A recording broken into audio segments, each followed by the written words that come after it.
I'm Grant Walker. Welcome to Last Call for Thursday, the 18th of June. I'll be back with Heads Up Friday morning, 10 a.m. In awards news, a sustainable alternative to polystyrene is being developed by the Biopolymer Network, which was announced as the Commercialisation Collaboration winner at the annual KiwiNet Research Commercialisation Awards. Rotorua-based research company BPN was set up in 2005 and is jointly owned by three of the government's Crown Research Institutes, Scion, Plant and Food and Ag Research. BPN is focused on developing a portfolio of intellectual property and products based on materials from trees and plants. Its first commercial hit is expected to be Xylofoam, an environmentally friendly polylactic acid foam that is a sustainable alternative to petroleum-based polystyrene. Under development for the past 9 years, Xylofoam is being tested by a large global company in the US for an as-yet undisclosed product.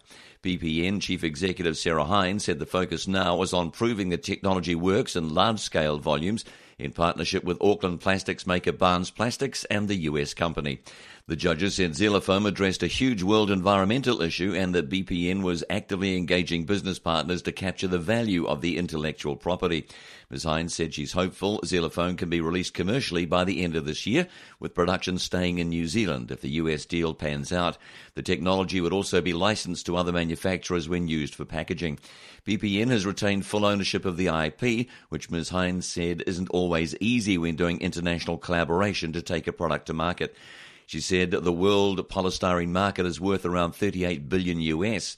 A bio-based alternative is not going to replace the whole market, but even a thin slice of that is still a big number. She said there's big potential for it if we can get it right. We're the global leaders in this, but a lot of people are trying to get this one out of the door because it's a real prize. One of its other technologies close to being commercialized is a protein extract derived from an ancient grain, amaranth, that's being tested at commercial scale levels by NZ Extracts in Blenheim.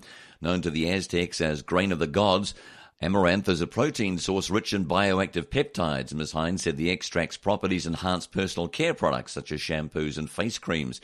Ms. Hines said BPN, which receives $3.4 million annually in government funding for targeted research, has around 10 technologies it's currently working on.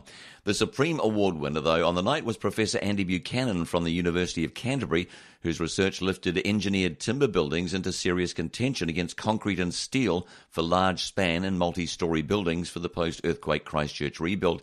His patented products allow architects to design structures not previously possible with traditional materials, and he's commercialising them globally with industry partners. Will there be broadband congestion? Forsyth Bar analyst Blair Galpin warns there is growing peak time congestion on our broadband networks and it has potential impact on Spark, Chorus and Sky TV.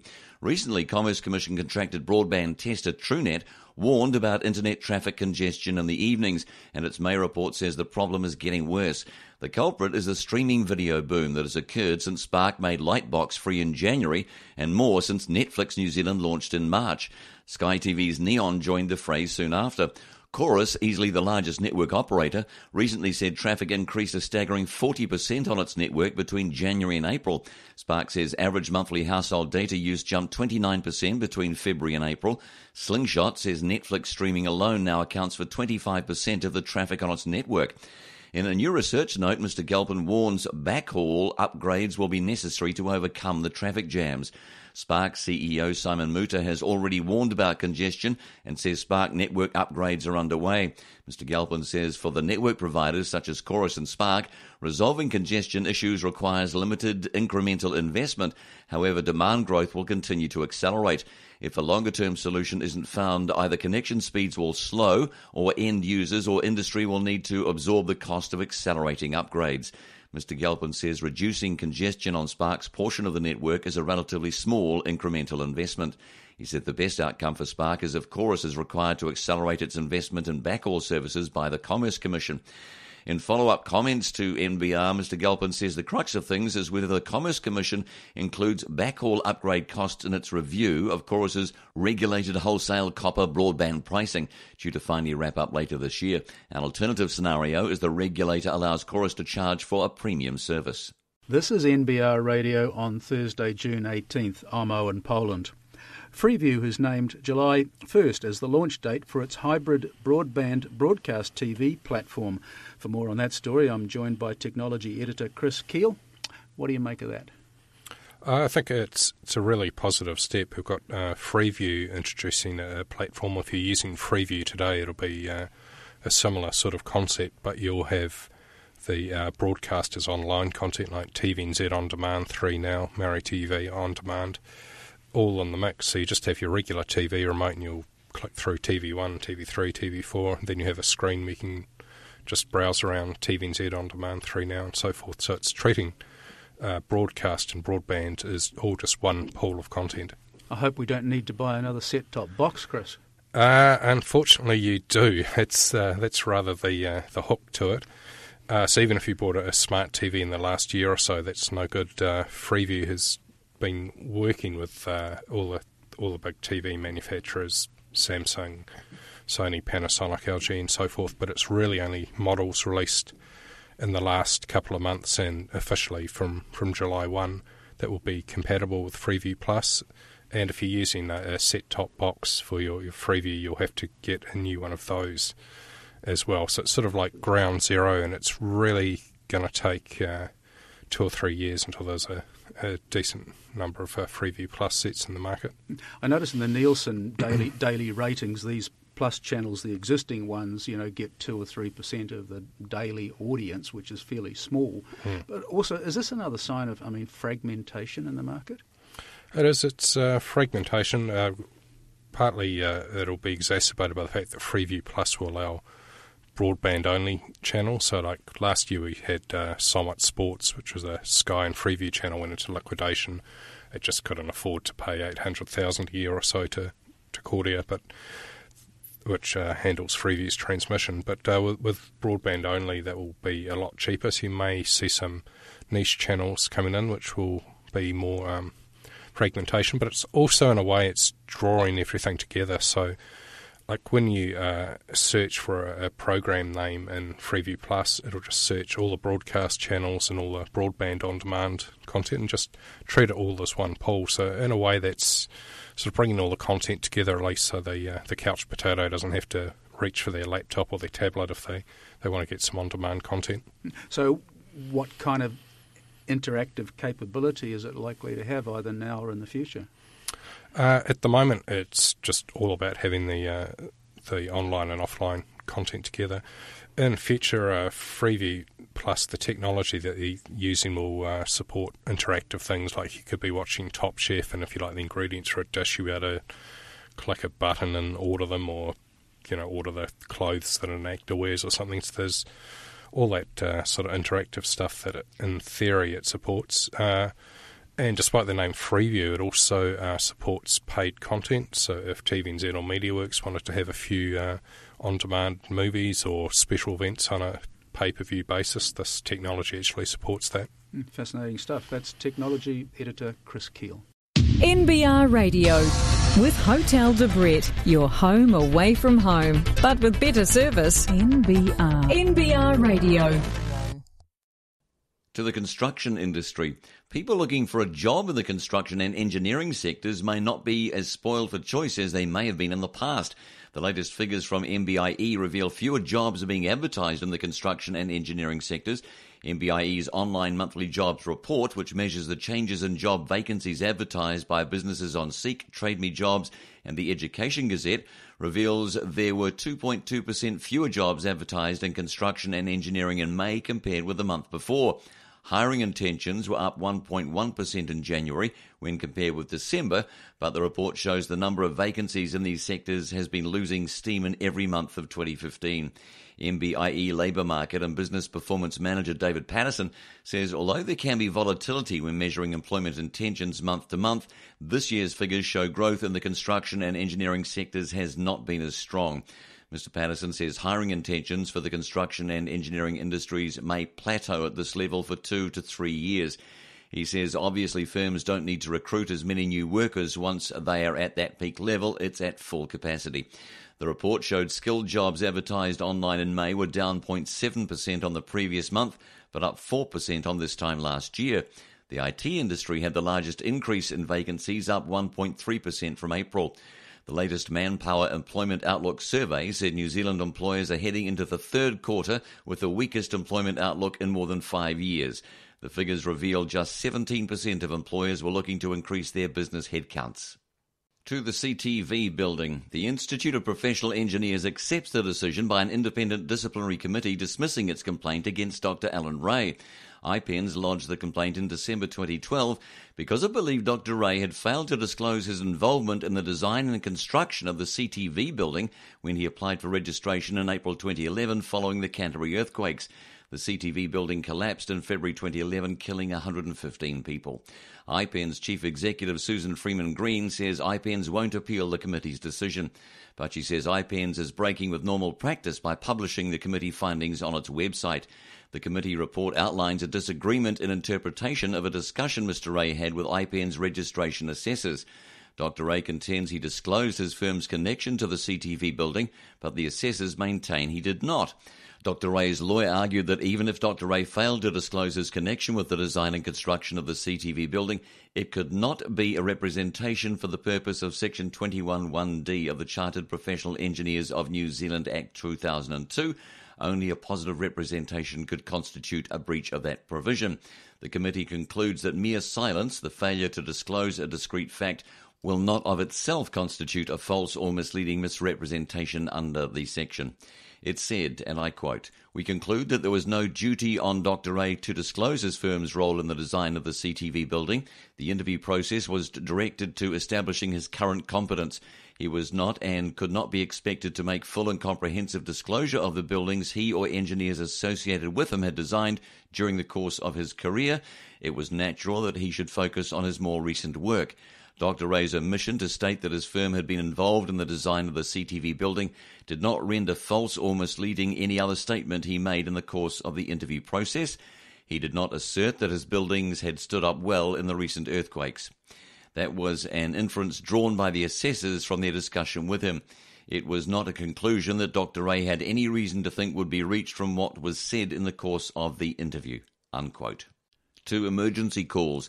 The government will shortly issue a request for proposals, or an RFP, for a smartphone app that can handle 111 calls. Mobile phone calls to 111 will be quicker and safer in future with the development of a new app, according to Communications Minister Amy Adams. The app, to be developed by mid-2016, will automatically provide caller location information to emergency services.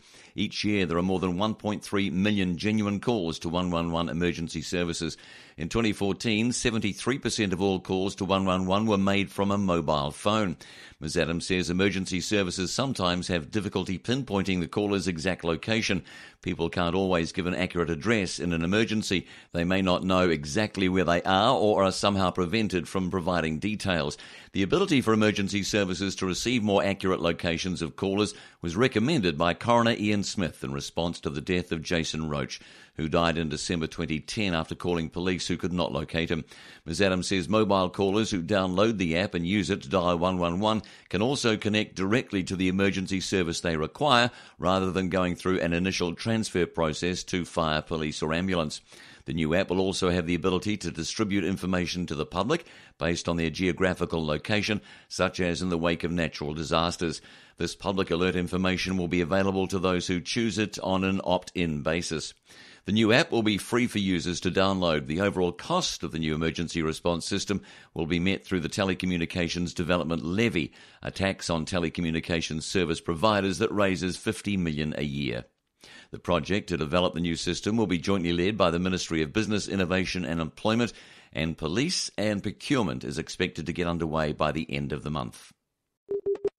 You're listening to NBR Radio. Upgrade to My NBR Radio with a smartphone-only subscription to NBR Online today for free and receive unlimited access to NBR Online on your smartphone until August 31st. Visit www.nbr.co.nz/free. In market news, literally, the NZX market officially launches today with the compliance listing of mail company G3 Group. The group comprises New Zealand Mail, Send, Pete's Post, Fastaway Post and Universal Mail, as well as document management brands Filecorp and Eureka. No capital will be raised from the listing, although its 53.8 million shares will be listed at 75 cents each, giving it an implied market value of 40.4 million. G3's Universal Mail brand operates in Britain, selling tourist stamps, while Pete's Post was one of the first independent operators to come from the deregulation of the postal industry in 1998. National Mail raised $12.7 million through an IPO and NZX listing in 2000, but closed after it failed to attract enough customers. Fastaway Post provides business mail services. The company is chaired by Rob Campbell, and major shareholders Evan Christian, Jason Butler and Steve Phillips are on its board as non-executive directors. In 2014, the company reported earnings before interest, tax, depreciation and amortisation of about $3.5 million on sales of $30 million. G3's first report from NXT market independent research provider Edison Investment Research is available to the public on the NXT website. The NXT market was announced by its parent NZX last August and initially expected to launch in the fourth quarter of last year. The market registration and listing rules were approved by the FMA last September. NZX Chief Executive Tim Bennett says the launch is a key milestone in the development of New Zealand's capital markets, which represents many years of work and consultation with the industry. He said the NXT market will provide capital to the next wave of New Zealand businesses and for investors the opportunity to gain exposure to these businesses via a liquid, robust marketplace. The market is aimed to small to mid-sized businesses with an expected market capitalisation of 10 to 100 million. The companies must have at least 50 members of the public as shareholders who hold at least a quarter of the shares. The market has a new disclosure regime which is simpler for companies and investors to understand and comply with than the more rigorous continuous disclosure requirements of the NZX main board. At least 2 independent directors are needed, plus an NXT-registered advisor must be taken on for 3 years. But there is no requirement under the newly engineered financial markets conduct regulations for these companies to provide prospective financial information to potential investors. Rather, those listings on the new board must provide key operating milestones, which will include how the business should be assessed and monitored, although they're unlikely to include any financial information. Other companies which have signalled interest in listing on the NXT board include turbine maker Hydroworks, Invivo Wines, and technology developers Straker Translations, Frond and BookTrack. Cook's Global Foods says it intends to move over from the current alternative NZAX board. All NXT-listed companies will receive research and market-making coverage, and there will be shorter market hours to concentrate liquidity. Let's talk bank lending. Groundbreaking economic analysis by the OECD says the growth of bank lending has gone too far and has become a drag on economic growth. The Paris-based Rich Countries Club, covering 34 nations, including ours, published the new findings overnight, saying that for every 10% of gross domestic product increase in bank credit, there was a corresponding 0.3% reduction in annual GDP growth rates. It suggests that while widespread financial deregulation over the past 40 years had initially boosted economic growth rates, it appears to have gone too far, weakening economic fundamentals. It also found there was a larger reduction in economic growth after the 2008 GFC in countries where banks were bailed out as too big to fail than in countries where banks faced at least some losses as a result of the meltdown predominantly felt in the North American, European and Japanese financial sectors. Credit expansion and the growth of poorly understood financial innovations caused what is now referred to as the Great Recession, which is still underway in some OECD countries. New Zealand and Australia largely escaped the worst effects of the GFC because its banks were not heavily involved in the kinds of financial products that saw bank bailouts and the disappearance from the global stage of banking houses such as Lehman Brothers and Bear Stearns, which had previously been assumed to be rock solid. The OECD study says finance is a vital ingredient of economic growth, but there can be too much of it. Over the past 50 years, credit by banks and other institutions to households and businesses have grown 3 times as fast as economic activity. It says at these levels, further expansion is likely to slow long-term growth and raise inequality. The paper suggests bank financing also crowds out more growth-producing uses for money, including stock market equity raising.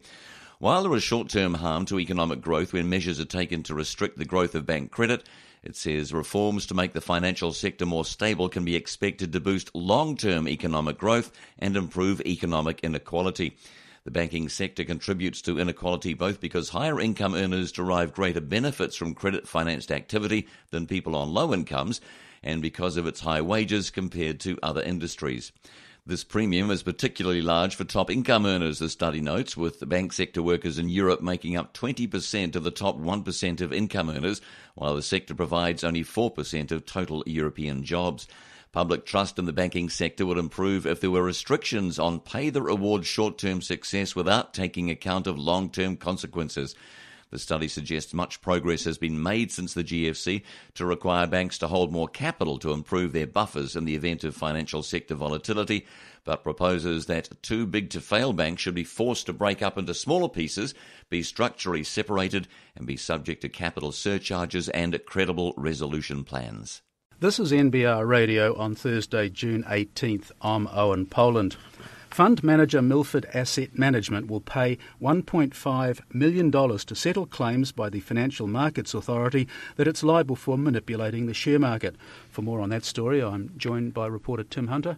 Tim, what's the detail? This is the long-awaited outcome of, or at least part of the outcome of the Financial Markets Authority investigation that has had the financial markets all the Twitter for quite some time. What we've got here is Milford Funds accepting an element of responsibility for allegations that market manipulation went on between December 2013 and August 2014 by one of its portfolio managers. And so Milford's paid out to settle that and avoid going to court, which obviously would have produced a mountain of further evidence and detail. But so far they haven't named the individual involved, which is, I guess, understandable, although his identity is one of the worst kept secrets around. We are just deciding whether we should name that person, given what we know about it so far. But the ongoing situation is that the FMA is pursuing enforcement activity against the portfolio manager, and so that's why they can't comment on which trades were involved, what shares were involved, and exactly what happened until that situation is resolved. Was this a case of rogue trading where this person allegedly did what he was alleged to have done for his own benefit? That still remains unclear. It's been suggested that Milford would quite like it to be thought of as a rogue trader, and the industry would like it to be thought of as a rogue trader. Technically, this person, as we understand it, was not a trader as such in the way that you'd describe it in the industry. This person was a portfolio manager, so he was making decisions about how the fund's assets would be invested on a day-by-day, minute-by-minute basis, but through a process known as direct market access, he was actually executing his own trades on market. And that's how Milford says the activity came to be not monitored directly by anyone else at Milford, because the trading could be done directly. And that's the question for Milford. You say they've accepted some responsibility. There's an issue here about governance and oversight, isn't there? Well, that's right. It has been suggested that by paying out such a large sum, Milford is clearly conscious of the seriousness of the allegations and the implications for its own business, and it has obviously taken some very specific measures to improve its processes, and that the kind of activity which is being complained of is now no longer possible at Milford, because they have moved to a central trading desk, so the portfolio managers don't do their own trades anymore, as I understand it. Now, the founder, of course, of Milford is Brian Gaynor, hugely respected in the marketplace. What damage, if any, do you think this has done to his reputation and to the company's reputation? Is it measurable? I mean, the New Zealand super funds suspended them, so that was one penalty in terms of their oversight of, $280 million worth of super fund business. So what's your take on that side of things? It's inevitable that there will be some damage done. Quantifying it will probably take some time. There are already sort of anecdotal reports of substantial fund outflows just recently, and as a result of this announcement, there could be more. I don't think anyone really thinks Brian Gaynor has anything other than the market's benefit at heart. He's very staunchly pro good practice and good governance in the marketplace, and I'd very much doubt that anyone thinks he would knowingly take part in anything like this. But obviously, it's not a good look for a fund manager to have, I guess, been found to be not overseeing its own people properly, which is in effect what has happened here. My thanks to Tim Hunter. NBR Radio. With the Property Press. It's out now to show you around. And now an update. Wellington Regional Chairwoman Fran Wild says a backup plan to reorganise regional government was a report prepared as part of a work program by chief executives of local councils. Ms Wild was responding to comments from one of several regional councillors who have sought her resignation as chairwoman. Ms Wild says the backup plan was written at the request of the Mayoral Forum, one of several such regional organisations comprised of mayors. Ms Wild said, regrettably, Ms Lamison failed to ascertain the facts before she used it as a reason to attack me. With regard to the Wairarapa irrigation scheme, she said, our council has had numerous workshops on this for some years now, and every budget we've voted on over that period has included the feasibility funding for it. Ms Wild says this is just weird stuff, and it's not doing the reputation of the regional council any good. For the earlier story, just go to nbr.co.nz. And now to the advertising industry. WPP-owned Group M has acquired Chemistry Media, which has been trading as Mediacom in New Zealand, for an undisclosed amount. An announcement to the London Stock Exchange says Chemistry has been affiliated with Mediacom since 2010, and it will continue to trade as Mediacom. Globally, Mediacom is owned by Group M. Nigel Douglas, the managing director and former 26% shareholder of Mediacom, will continue in his role. Blackwood Lamb, which is owned by Bert Lamb and Paul Friedlander, held 65% of Mediacom shares. They said, we hand over a strong operation to Group N in the knowledge the company is poised to assume a leadership position in the New Zealand market. Group M, the global holding company for WPP's media agencies, announced its entrance to the New Zealand market in November last year. The company's arrival posed questions of what impact it would have on WPP's creative agencies, Ogilvy and Mather, JWT and Y&R, which offer media buying as part of their integrated services.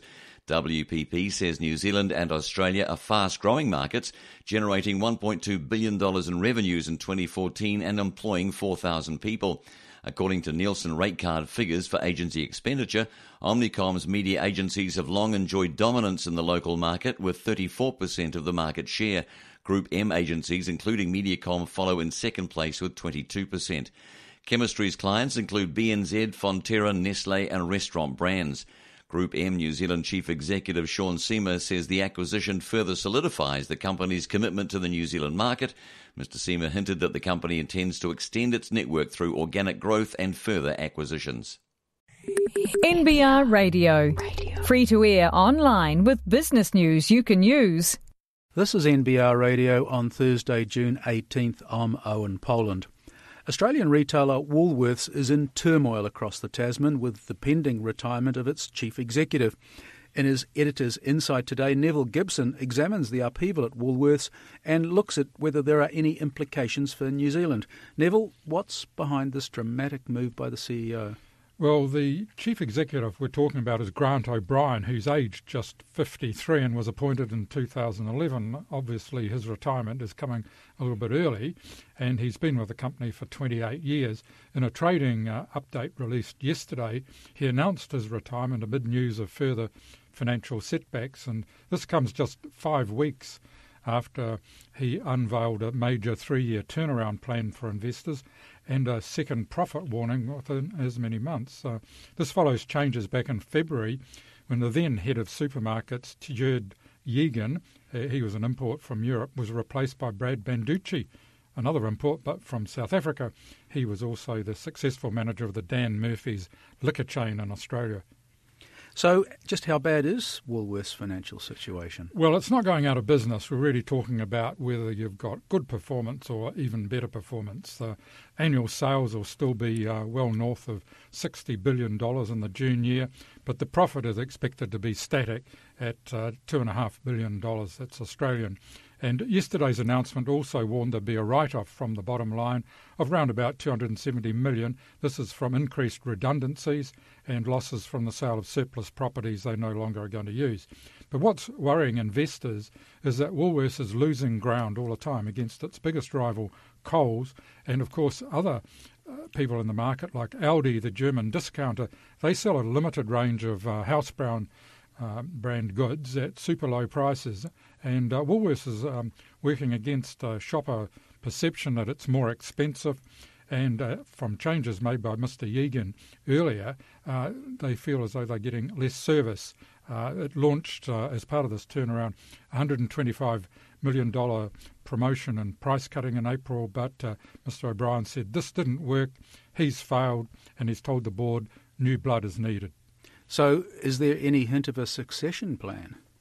Well, who's likely to replace him? The front runner internally is Mr Banducci from South Africa, but the chairman, Ralph Waters, made it quite clear in interviews yesterday that he would like to consider an international field and look for other candidates. The interesting thing about Mr Banducci is that he recruited Countdown's boss here, Dave Chambers, back in April to be managing director of the supermarket division there, and they've run those two together. So Countdown is now running in tandem with the supermarket operation in Australia under control of Dave Chambers. So it'd be interesting to see if he steps up to take the position if Mr Banducci eventually becomes the chief executive. Of course, the Woolworths operation isn't just about food and beverages, it's also got other major operations. Another interesting point is that New Zealander Greg Foran was tipped to get that top job back in 2011. Mr O'Brien got it. He was passed over, so Mr Foran's ended up running Walmart stores in America. So that's another interesting point about the people in contention. Yeah, I remember Dave Chambers was actually the store manager of the Green Lane Countdown not that many years ago, so he's fairly rising through the ranks. Neville, of course, Woolworths controls Progressive Enterprises, which owns Countdown in New Zealand. Are there any implications on this side of the Tasman? Well, certainly executives rising from the ranks, meaning from the stacking the stores, is quite common. Steve Donoghue, who's now running Countdown, has a similar background, as indeed did Mr O'Brien. But and looking for outsiders, Mr Yegan didn't work out. So they've got a big conflict there of people who just know retailing at the bottom end and those who don't. But there's no real implications for New Zealand from the change at the very top, because the trading update concerned only the operations that were doing really well, and that's the home improvement sales and general merchandising, that kind of thing. There was a bit of a report on that, but it's basically Australian food and liquor. But it said other divisions were performing broadly in line with our expectations, so there's no problems with the New Zealand Countdown operation, and it's one of the better operations Woolworths has. So how's the market taking this upheaval? Well, the initial was reaction was a bit of a lift in the share price, but it actually closed down 4 cents on the day. The big changes that are coming will be a lot more redundancy, so that's going to be pleasing. The analysts at First New Zealand Capital say that they described the company in a note they sent out yesterday as overly centralised. That means it's really top-heavy with staff, and most of those 1,200 staff reductions that are coming are in support roles, supply chain, that sort of thing, but there will be more people working in store. The other criticism that the analysts make about Woolworths is that it has an overly complex product range. It's another term, and it has weak entry-level product positioning. That's a whole way of saying that they aren't very good at getting new products in there. By contrast, Coles this week announced that it was going to make more shelf space for new and innovative brands in areas such as organics and low-calorie products, and they're also going to be reducing the amount of sales in products where the only time that sales move is when there's a special. So like toilet paper, you'll find that there might be 4 or 5 brands and only one sells because it's the cheapest that week. You'll see a big reduction in Coles in that kind of brands that'll be wiped out. So it's going to be pretty interesting to see whether any of that flows on to New Zealand as well. And that's today's Editor's Insight with Neville Gibson. NBR. Need to hire? Try our online recruitment platform www.nbrtalent.co.nz. To the dairy industry, Canterbury-based dairy processor Synlait Milk has formed a new partnership with US baby products manufacturer Munchkin Inc. that could offer its 161 farmer suppliers a chance to earn well above the normal payout. Munchkin, a privately held Californian company known for designing, manufacturing and distributing innovative infant and toddler products, is planning to launch a new grass-fed branded retail-ready infant formula into the United States and China. It will be manufactured exclusively by Synlait. Synlait Managing Director John Penno says the partnership will help the dairy processor reduce its exposure to China.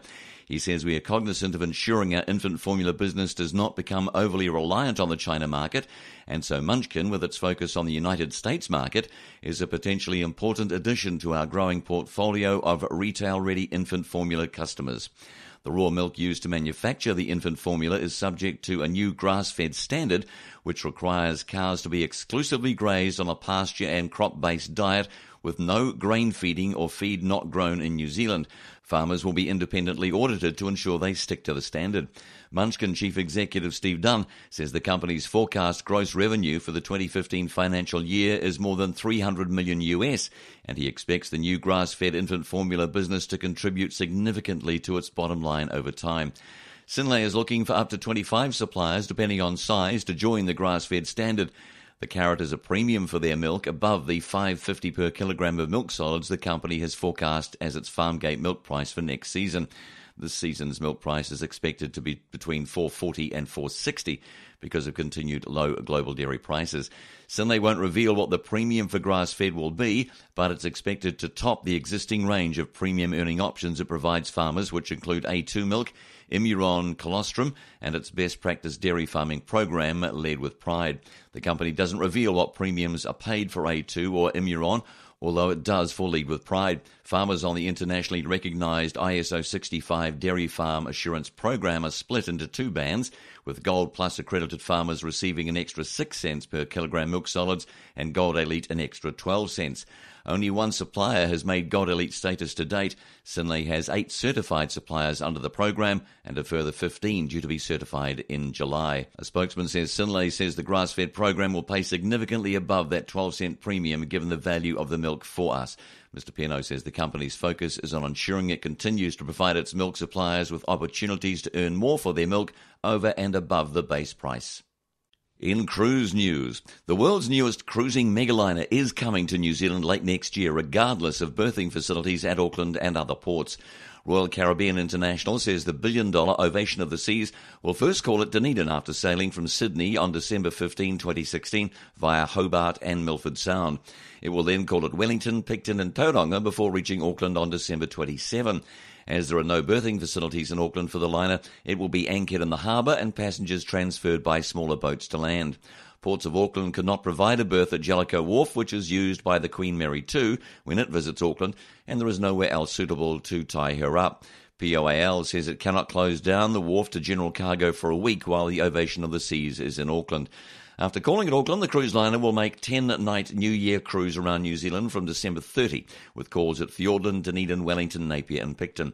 This will be followed by a 14-night cruise during the January school holidays with visits to Bay of Islands, Tauranga, Auckland, Wellington, Picton, Dunedin and again Fiordland. Ovation of the Seas will be the largest cruise ship to sail in New Zealand waters. At 348 metres long, it accommodates almost 6,500 passengers and crew. If stood up end to end, the ship would be more than 20 metres taller than the Sky Tower. Royal Caribbean International's Asia and Pacific Commercial Director Sean Tracy says more than 20,000 potential customers have already pre-registered their interest online for bookings. The planned 4 cruises, including the return trip to Sydney, will cater for a total of 15,000. He says Ovation's period in New Zealand will inject nearly 1.7 million into the Auckland economy and some 15 million nationally through a total of 18 port calls. Let's talk super. If the government hadn't suspended its contributions to the New Zealand Superannuation Fund in 2009, its value would be 58% higher today. The chairman of the Guardians of New Zealand Superannuation, Gavin Walker, told a business function the fund's value is now nearly $30 billion. Mr Walker says it's an awful lot of money, several billions more than is in KiwiSaver in total, but still only about $6,600 for each New Zealander. He says if contributions to the fund had not been suspended in mid-2009, we estimate the fund would now be worth some $47 billion, or the equivalent of $10,400 for each New Zealander, an increase of 58%. His board is heartened by the support it's getting from across the political spectrum and within the media, even if there are differing views on when contributions to the fund should restart. Mr Walker says because of the significance of the task in hand, sooner is better. He says it's satisfying the fund's returns over the past 3 years have been about 21% a year. He said it sounds too good to be true. Certainly, if I saw returns of 21% per annum advertised for an investment product, I'd be thinking that it was too good to be true. Such high returns are at the upper end of what the board expects the fund to return, and in the past few years are likely to have been among the best the fund will experience for some time. Mr Walker says on average and over the long term, we expect to earn the rather less exciting figure of 8% per annum, but which will still provide a handsome return to New Zealand stakeholders. Mr Walker says one of the biggest risks his board faces is being too conservative and not taking enough investment risk. He says we are, however, confident that the amount of risk the fund is taking is appropriate and that our portfolio is well diversified. NBR. With a National Business Review smartphone subscription, you can read or listen to the latest from NBR online. And for a limited time, it's free. Join NBR's Intelligent Business Network today and get free smartphone access to NBR online until August 31st. NBR doesn't do sport, weather or horoscopes, just timely, relevant, useful and insightful business news. So for business news you can use for free, visit nbr.co.nz/free. This is NBR Radio. I'm Owen Poland and welcome to Ask Me Anything, the program where we put readers' questions to an invited guest, who this week is Jared Gilbert, the author of Patched, The History of Gangs in New Zealand. Jared's also a part-time fireman, Canterbury University sociology lecturer, and also Canon Media Awards 2015 Blogger of the Year, and now he has a new role as trustee of the New Zealand Public Interest Project, known as NZPIP. Welcome to Ask Me Anything, Jared. Hi, Alan. Thanks for having me. Yeah. Look, kicking off the questions, first of all, from Chris Keel, NBR's technology editor. He asks, how did NZPIP come about? How was it pronounced? Did I get it right? And do you have funding to pursue your wish list of legal crusades, or are you going to have to scrabble around as you go along? Well, NZPIP is right. That seems to be how it's being pronounced, so that's all good. How did it come about? Well, my personal interest in it occurred, or in this sort of area anyway, occurred when I was doing some research for a television documentary, and I came across a case of a guy, Michael October, who was convicted of rape and murder from 1994, if my memory serves me right, at Christchurch East School, a very brutal crime. And concluded, well, had suspicions that that the case was particularly very unsafe. The conviction was very unsafe, and the more work I did, the more that niggled me.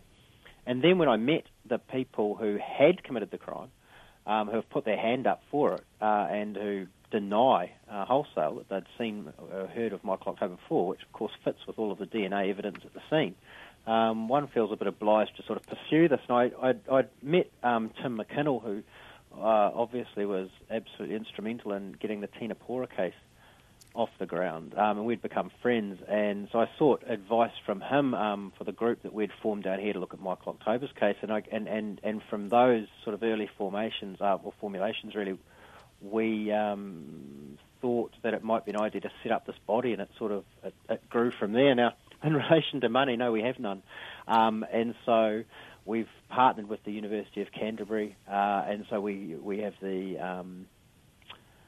the students which we can draw on, which is awesome, of course, because they can put in a lot of work, and with the benefit for them and the institution, for the university, is that suddenly all of these students will have hands-on cases, that really roll up their sleeves, and I think the vocational learning and the graduates that will be produced out of that will be much enhanced. So the relationship there is a very practical one, and I think a very good one, but certainly we are going to need money. We will look to raise some funds, and other than that, we will have to work through the processes that are, the current processes that are in place through legal aid and the like when we identify cases that I think are of interest. We'll come to that in a moment, but is there a parallel, and this is a question of mine, a parallel with the Innocence Project in the US, where, of course, they go back and look at old cases and use modern-day DNA testing, and they've freed a lot of people? Yeah, very much so. And in fact, well, we, the Innocence Projects around the world tend to work somewhat independently of one another, and therefore have their own terms of reference. Because ambition is not something, our lack of ambition is not something we suffer from. We looked at the criminal case review commissions in England and Scotland for a somewhat of a steer here as well, because we're taking quite a broad scope of this. So we've got investigators on our team who will go back and actually investigate certain issues of the cases. So we don't necessarily just start with points of law. We may start where there are gaps in cases that can be identified. So that's very broad. And the other point of difference is, crucially, is that we're not just concerned with criminal cases. We will also examine civil cases where we think things have fallen through the gaps. And one partnership that we've sort of we're looking to mimic, really, and which we've modelled NZPIP on to some degree, is that Nigel Hampton QC is one of our trustees, is working as we speak on a case against the forestry industry where there's been some, a number of deaths, a very high number of deaths and injury, and that may require some attention. At least Nigel's deemed that to be the case. And the other one, of course, is the earthquake type issues, that we may see some issues there that we can pick up. So we will take civil as well as criminal cases. We'll come back to the earthquake situation in a moment, but a question from Ron. How does the New Zealand justice system rate worldwide? Is it that broken? Are there many mistakes? Well, I think if you look across time, ever since the Enlightenment, Western democratic ideals around justice, or philosophical underpinnings of our justice system, are so impressive. It's something we should be incredibly proud of. Not to put too fine a point on it or to sound too dramatic, it's these types of principles that we fought wars for, to defend how we view how we should live and how we view justice. So we should be very, very proud of that. And if you look across the world at some of the ways, perhaps in the Middle East, where justice is conducted, we look altogether saintly. And I think, and again, we should be incredibly proud of that. And I don't think anyone, certainly not our organisation, is saying that the system is broken. There are, however, quite clearly elements that we can improve on. Now, one of those in New Zealand, specifically to New Zealand, is the shameful incarceration rate of Maori. Now, whether we see that as issues within the justice system or issues within society preceding them, then coming to the justice system or coming to the attention of the justice system, that is something that we should be looking to address with a much greater vigour, I suspect, than we do. You're listening. So the short answer is we're actually very good, but there are significant gaps here. There are significant problems, and if you that need addressing, that we will seek to address. And if you just to bring a recent case to attention to use here, Tenapora spent 20 years in prison before the justice system worked for him. I don't think anyone would see that as an acceptable or just outcome. You're listening to Ask Me Anything, where our guest is Jared Gilbert, the trustee of the New Zealand Public Interest Project. We have another question here, Jared, from a verified NBR reader who says, you described Don Brash's speech at the NZPIP launch as stunningly good. A lot of people wouldn't see you and the former National Act leader as being on the same side of the fence. How did he come to speak at the launch, and what was so stunningly good about what he said? I might dispute. I don't think there are. I don't think there should be a divide here on political ideology by any stretch of the imagination. If you're from the left or if you're from the right, I think that all should agree that that justice should be seen to be done and should be done as best as possible. So I don't see this as a political issue at all. Now, the reason Don Brash was involved with the launch and spoke so passionately and so well, and I recommend that speech. You can find it on the front of the NZ PIP website or on my personal blog, but is that he came across the issue of Peter Ellis. And when he was the National Party leader, in fact, he was supportive of establishing a Criminal Cases Review Commission because of his concerns around the Peter Ellis case. Now, Peter Ellis is, I'm sure most people will be familiar with the Peter Ellis case. I'm not I would suspect that there's very few people in New Zealand that don't see him as being entirely innocent, and again, a very egregious example of a miscarriage of justice, a terrible one, in fact, and one that has become so much clearer with the passage of time. There was some issues around interviewing techniques, almost a fad within the psychology of child psychology, that was incredibly prejudiced in that instance. Now, Don Brash became familiar with the case, pursued that case, and as his speech outlines, has as one of the elements that has produced within him a desire to see justice done better in these particularly acute and egregious cases. Now, NZ PIP has declared that it intends to look at the case of Timothy Taylor, who was jailed for the murder of Lisa Blakey. Matt Smith asks, what makes you think Taylor might have been wrongfully convicted? Actually, just a point of clarification there. The team supporting Lisa Blakey, the people supporting Lisa Blakey, prominently, one of which is a police officer who resigned over the case, have come to us seeking help. The only case that we've formally agreed to undertake at this stage is Michael October. So we're yet to review Tim Taylor and the Lisa Blakey case. So I just need to make that clear. Sure. But I am familiar, somewhat familiar with that case, and the element that's always been troubling around that was the fact that the boulder that was placed on Lisa Blakey's body to pin her in the river was more than one person could handle. So that's been curious, because it was always suggested that he did that alone. Now, the other element, one of the other elements, which is interesting. Sorry, can you turn that off? Sorry, I was just interrupted there. Carry on. The other element of that is that there was a hair found on her body, that and who that hair belonged to was never identified, and we now have potential leads to discover that. Okay. Now, what that means in reality for that case is we're unsure, and again, we haven't looked at it yet. But there, just at face value, there does tend to appear some issues there that may be worthy of investigation. But again, we'll have to look at the case on its merits and decide that as a team. You're listening to Ask Me Anything with our guest this week, Jared Gilbert. And Jared, a question here from Mike Robertussin. Is Scott Watson on NZ PIP's radar?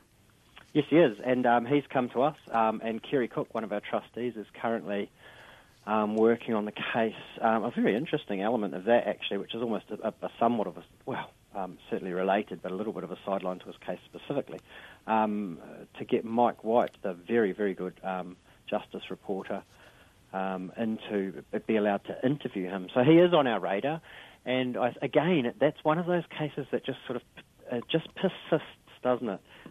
There's some troubling elements to that, and one, particularly around the identification of that catch, and the identification of where the two people were taken to, what boat they were taken to, and some of the witness identification there at face value again was very, very clear.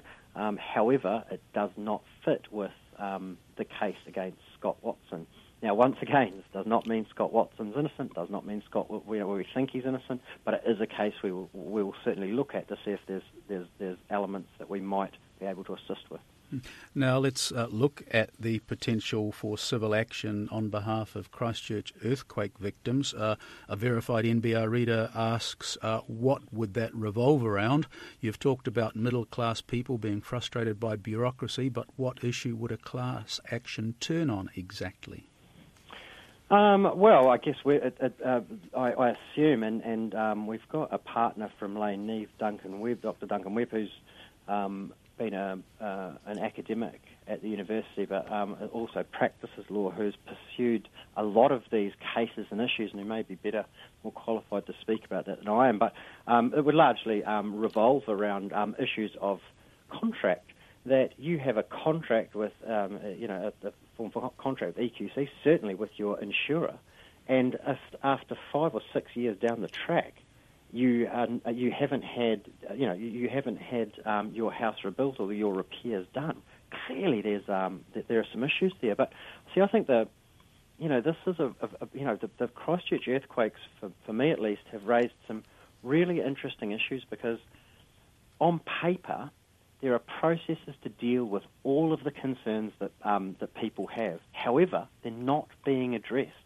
So we can see that ostensibly they exist, but they're not operating as they should. And I think some of that frustration that the middle classes are finding is the exact frustration we find among the underclasses or the lower socioeconomic groups who are stuck in prison with injustice tied around their neck. And so I do hope that people can see those parallels and perhaps have a little bit more empathy for the plight of those stuck in prison who feel quite powerless.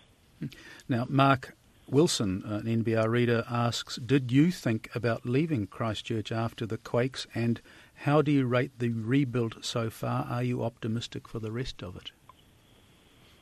No, I must admit, I never contemplated leaving. I'm actually an Aucklander. I don't say that too loud in the South Island. But I've been down here. In fact, I've spent more time down here now than I did in Auckland, so it really is home for me.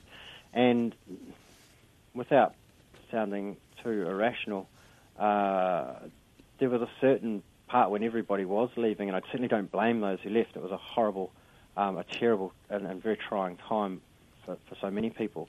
But I just I dug my heels in and sort of refused to leave. Really, it was almost a pride thing. I just sort of said that, I would sort of withstand it and see it through. And I do feel optimistic about the future. I think, almost immediately after the quakes, really, we all Cantabs sort of looked at one another and went, "Wow, the city's going to be great." And in 5 or 10 years' time, when the rebuild's over, well, we may have been substantially off with our time estimates, but the fact remains, or certainly the belief remains, that I think when it's done, this city will be world class and will be a wonderful place to live. And of course, we all, you adapt, don't you? And Christchurch is through, I think, certainly through the worst of it. There's still a fair bit of nuisance value down here, but it's lovely to see it start to head in the right direction. Things have started to come down, and now they're starting to go back up. So they're finished, largely sort of finished coming down, and now starting to go back up. So that's quite an exciting time. A couple of personal questions here, Jared. Wayne Smith asks, what's the most illegal thing you've ever done? Goodness. dig deep. Look, I'll say this, and I don't like. I mean, I'm happy to, through my research, certainly in the gangs. It's no secret that I spent a lot of time with the gangs, doing ethnographic research. So I lived with them for very long periods of time, and one would find it difficult to ingratiate themselves without, participating or at least being privy to a certain illegal activities. Now, I've never really talked too much about that, because I was always quite concerned that the field work might become more interesting to people than the results of the research, which I was far more concerned with. But look, I don't think I need to put too fine a point on it, but there were invariably times when, whilst my research ethics remained 100% intact, that my moral boundaries stretched further than the law would allow from time to time. Well, let's just stick with talking about the gangs. Louise McKenzie said last year Police Minister Anne Tolley said 4,000 gang members were responsible for a crime wave, including murders. You disputed that figure. Where did that public stoush land, and what's the basis for your figures? That was absolutely brilliant, that, wasn't it? That was wonderful. There were two standout figures there. There were a number that she used. One was that those 4,000 gang members were responsible for 34%, I think 34% within that vicinity, of Class A and Class B drug offences, I think dealing. And I think the other was 25% of homicide-related crime. And when we dug into those data, it turned out to be, I think, 4% of Class A and B class drug offending, and over the same period it was actually 0 in the homicide. So they were those figures were just so utterly wrong that it was quite mind-blowing. Now, whilst my original call on those data was done just on rationally picking them apart, which one could do just on the data. You didn't have to be a gang expert, actually. But in the end, the final data that I just quoted there, so when it was down to 4%, came from the minister herself, who had to retract that in cabinet. So she had to retract all those figures and say that she got them not just a little bit wrong, blindly wrong, although she didn't use those terms. In fact, it was very euphemistically put. However, I would note that those figures have never once been corrected publicly.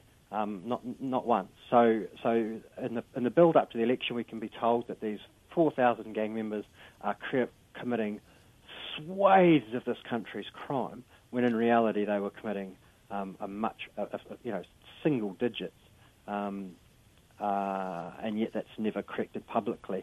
That's a bit of an indictment on that particular minister, I would argue. Josephine Dixon asks, if you were police minister, what would you do to solve the gang crime problem? You see, this is where I've got sympathy with the police position, actually, because for really since, in fact, you could probably put a specific date on it, actually, which I think was about October 1987, when the Ambury Park rape occurred, a terrible, terrible crime.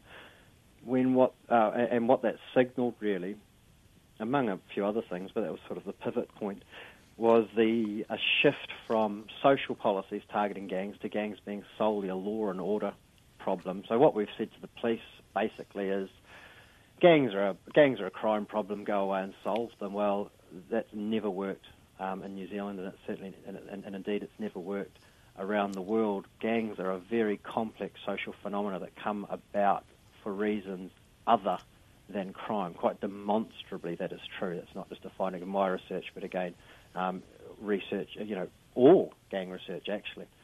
And so whilst we see them as solely a crime issue, we will never solve them. The police have a very important part to play in the criminal activities that gangs commit, of course, but they're only a very small part of that jigsaw. And the other part is, of course, that if I said to listeners here, if I just did a poll, which I often do actually informally, just get people to raise their hands if they think that the gangs are, how much drug crime do the gangs control? Well, when the minister initially and quite incorrectly said 34%, some people might have been surprised by that it wasn't higher. Most people, because of the rhetoric that surrounds them, would suggest that the gangs absolutely dominate the black market in drugs, whereas in reality they're a very, very small bit player, and we can kind of even just sort of informally test that. When we read the newspapers and the like, and we see the large drug busts, often the gang connections certainly either not there or not obvious, and involve significant other players. And I think whilst we continue to focus and believe that the gangs dominate the drug industry in New Zealand, what we do, of course, is allow people who aren't in gangs to have a much freer run at it, to go under the radar. So the rhetoric isn't just incorrect and inaccurate, which sort of offends a sociologist like me, but it should offend everybody because it has really significant policy implications and, in turn, implications for communities which are negative. You're listening to Ask Me Anything with guest Jared Gilbert, a trustee of the recently launched New Zealand Public Interest Project. I've got a question here from Fernando Owens. Should David Bain get compensation? If so, how much? Will the Public Interest Project go into bat for him? Now, I think here I'll remove any sort of hat that I may have as a spokesman for NZPIP because I think that's only fair in this instance. I'll give a personal opinion, and I may if you just excuse me, and it's not my style. If I'm just a bit, I prevaricate just a little here.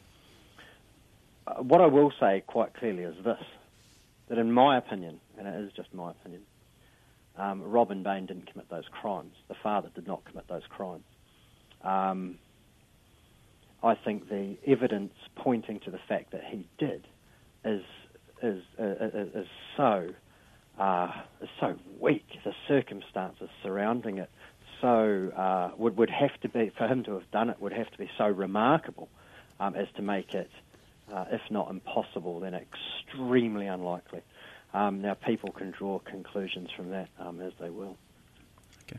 Another question here from Amanda Palmer, who says, in an article last year titled New Zealand's Rape Culture Myth, you wrote, anybody using the term rape culture in the New Zealand context today is either unfamiliar with what culture means or are simply using it incorrectly. Do you stand by that statement? Yeah, I do. And gee, I tell you what, I've from time to time in the pub, if you spend even a small amount of time in the public eye, you won't please everybody, and from time to time you will displease people. But I've never copped the criticisms and abuse that I did after that particular. That comment, which was in a much larger argument, which I hasten to add that my primary thrust was that not all men are the problem, but all men are part of the solution. So I strongly believe that we all have a role in reducing sexual and physical violence towards women, and it should be a much bigger priority in society than it is, and I'm fully committed to it. However, I think what started off as an academic term from the 1970s, this idea of rape culture, which I think as a polemic perhaps had an important contribution to make in academic debates, was beginning to be used so loosely, so terribly loosely, that it was losing its true meaning and was becoming was having a negative effect. And what I mean by that is, for example, we're getting, David Cunliffe apologising for being a man and things, and I just, and those types of things were turning people off. That when you're starting to accuse all men of being part of this idea of rape culture, that is going to sound quite offensive to a large percentage of the population, therefore inhibiting the very important debates that need to happen in this area. I think it was a problem of semantics and a problem of language, but perhaps not one of substance, however. Changing topics, of course, you were recognised, as I said at the outset, in the Canon Media Awards as the Blogger of the Year. Jason Elliott asks, who are your favourite bloggers? And I'll add in a second question from a verified NBR reader. Is Cameron Slater someone you'd sit down and have a beer with? Well, he's certainly not among my favourite bloggers. I'll say that. Would I have a beer with Cameron Slater? I mean, as an ethnographer, I've done some drinking in some crazy old places. As a journalist, I have too. Trust me. Yeah. Well, actually, often with journalists are the craziest ones, but and in some unusual countries and that as well. When I've done research, would I sit down and have beer with Cameron Slater? I prefer not to. I think if I thought there was something interesting from it, I would, and perhaps I'd be surprised if I gave them the opportunity. But it just seems to me that Cameron Slater's got very little to say, and he's got a piss poor way of saying it, and I think, so I think I'd probably avoid it as one might the plague. But my favourite bloggers, look, I've got a lot of writers of blogs and columns who I couldn't admire more, and I've been very lucky in recent times to get to know and befriend many of them actually. And the person, one of those, and who I'm not sure if anyone dislikes, quite the contrary, in fact, is Steve Braunius, who of course I was up against for that particular award. Now, Steve Braunius writes so well, his prose is so good that it actually doesn't matter what the topic is, you just love the language. Now, when someone can do that, gee, they're writing well. But I think New Zealand's really well served by blogs, actually. I mean, I started mine as a hobby between patched and one on murder I'm writing, just to sort of keep in the habit of it, really. And but what I've discovered is that where there are gaps in the fourth estate, where the media from time to time, I think, does just an instance let us down, and there are some awesome journalists out there. If you think, David Fisher and Andrea Vance, and there are a great number. Actually, I shouldn't start listing them because as soon as I do, I'll stop people, so I'll stop there. But I think blogs do fill a gap. I think there are the number of voices. Now, you'll get maniacs on both sides, particularly maniacs on both sides of the political spectrum. I mean, if you go to the far left, you'll find as great an idiot as you will on the far right. Although, when the likes of Slater, there's just such a tang of nastiness to it that I'm really surprised that anyone wants to be associated with that. It seems so anti-intellectual and unnecessary. But I think, on the whole, I think the blogs in this country do very, very well. Can I just wrap up this week's edition of Ask Me Anything with something of a left-field question from NBR staffer Tony Siu, who asks that as a firefighter, what do you think of the government's proposals to change the country's fire services, with one suggestion being to establish a single national service? Well, perhaps shamefully, I'm not as familiar with it as I like. It has been discussed down at the brigade. Now, there are a number of things with the fire service that I've had some difficulty with over time, though. And one that's always bothered me, actually, is that out at our brigade out in Sumner, we've produced two young men who have come into the brigade at a very young age and gone on to become permanent staff, paid staff.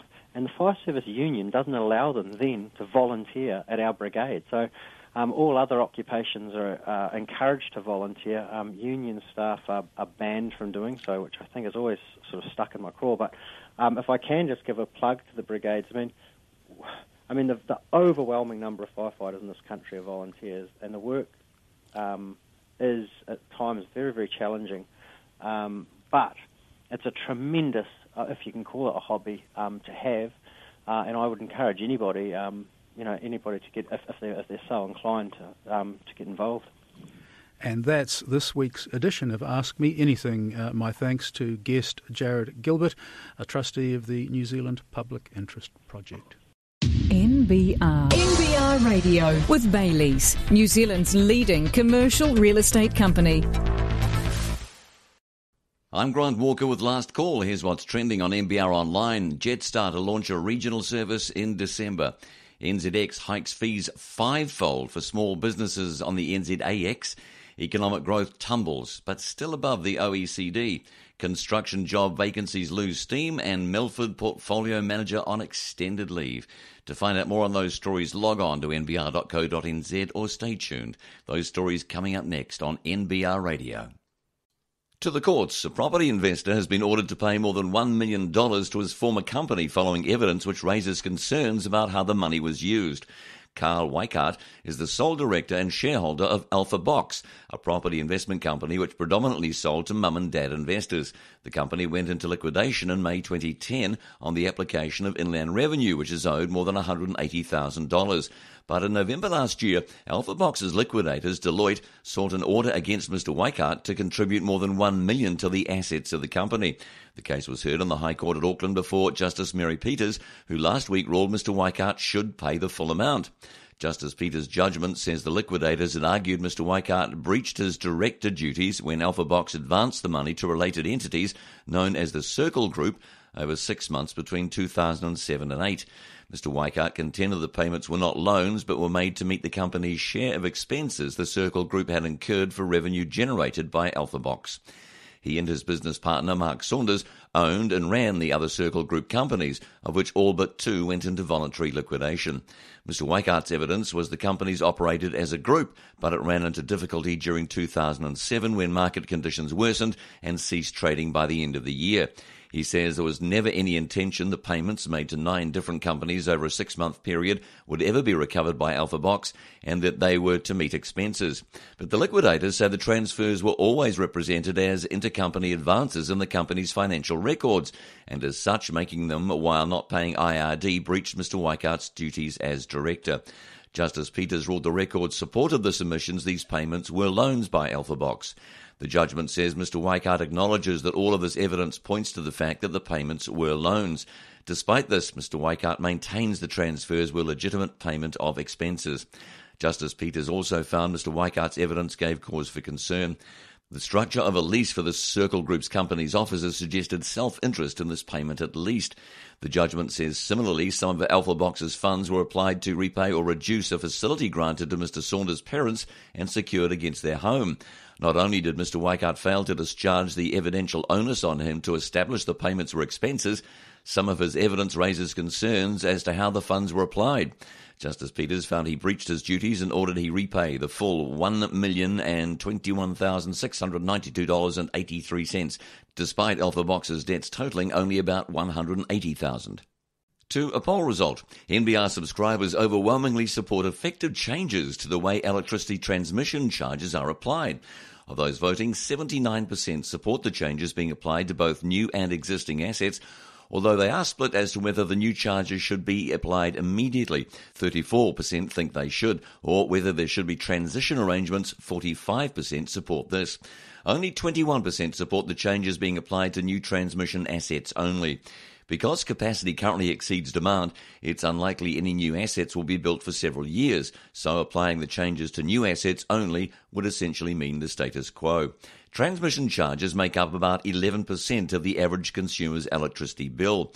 The Electricity Authority, which is proposing the changes, characterises them as moving to a user pays type system. Forsyth Bar analyst Andrew Harvey-Green describes the current system as a postage stamp, one in which everybody pays the same regardless of where they're located on the grid. That's one reason why the Tiwai Point aluminium smelter can expect annual savings of about $50 million. Much of what it's currently paying for is transmission upgrades around Auckland. Other winners will include South Island electricity generators, expected to save about $50 million a year, and other big industrial electricity users, including Carter Holt Harvey, New Zealand Steel and Pacific Steel. However, those likely to pay more are North Island generators, Norsk Skog, Tasman, and consumers in Northland and on the West Coast, who would face a 10% increase in their power bills if there were no transition arrangements. In business news, electricity and gas utility Vector says it's too early to think about what to do with any money it gets from the potential sale of gas network assets.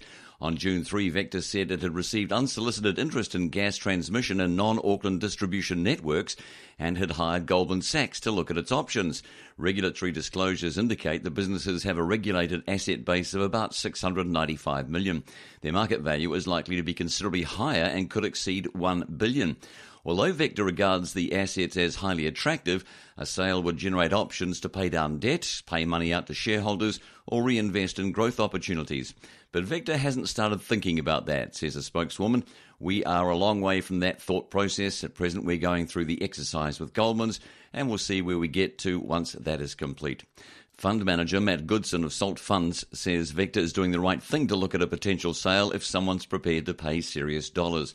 Although Vector carries substantial debt and would have to pay some of it down if the gas assets were sold, its gearing ratios are appropriate for a business of its type, and there would be scope for a return to shareholders, according to Goodson.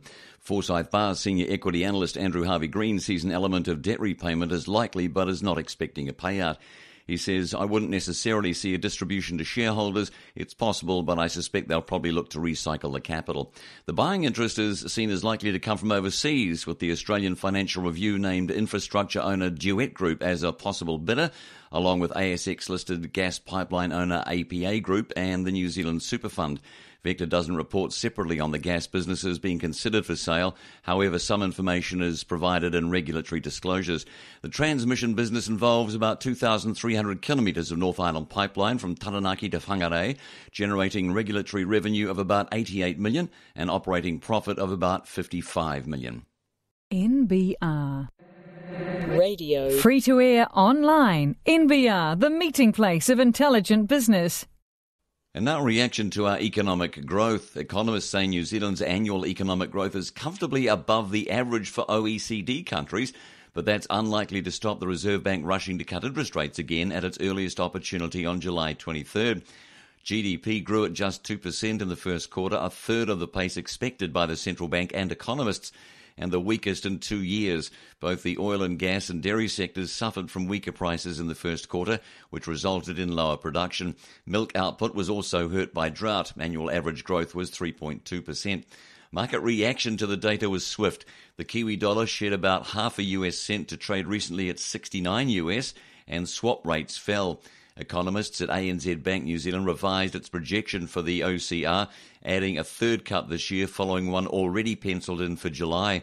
Others, including ASB Bank, have brought forward their projected timing of an OCR rate cut to July from September, and traders are pricing in a 68% probability of a cut next month based on the overnight interest swap market.